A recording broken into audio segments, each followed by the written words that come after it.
Shane Kirk talaga. Oo, sinulat ko yan. Ni-research ko pa yan, Sir Benz. Ang ganda ng tanong ni Shane. Sorry.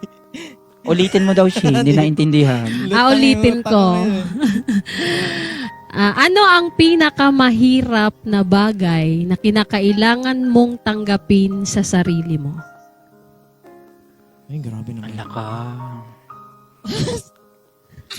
Ano po, ayan, sa kaalaman po naman ng lahat, ay, nakwenta ko naman to. Alam na namin. Alam na namin. Yes. Nabading ka. Yun, ay! Ano? Joke lang. Sabi mo kasi, para sa kaalaman ng lahat, akala ko yun ang sasabihin mo. Sorry. Yung ano, Sir Benz, natanggap ko na, Sir Benz, na hindi talaga. Hindi na talaga Ay, wag mong sabihin dito sa live, masisira ang karir mo talaga.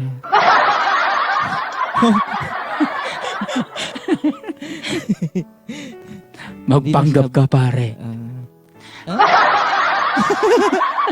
Huwag kang ganun, Sir Benz. Hindi, sa totoo lang, tanggap Sige, ko na go. yun kaysa hindi na babalik. Kasi nga, broken family ako. Ayan, mama ko and papa ko is separated.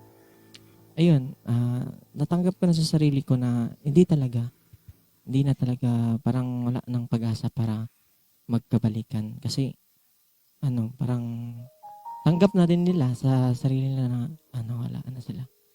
Mga ilang years na din, matagal na din yung panahon. Yun lang, Sir Benz.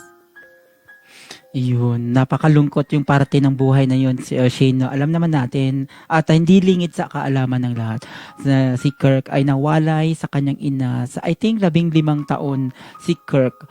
Yun, ilang taon na rin naman ang nakakalipas. Pero syempre, may lungkot pa rin sa puso ni Kirk, yung puntong iyon. Pero syempre, Kirk, labanan mo lang yan at alam ko na makakaya mo yan. Syempre, magtungo naman tayo kay Queen Rene.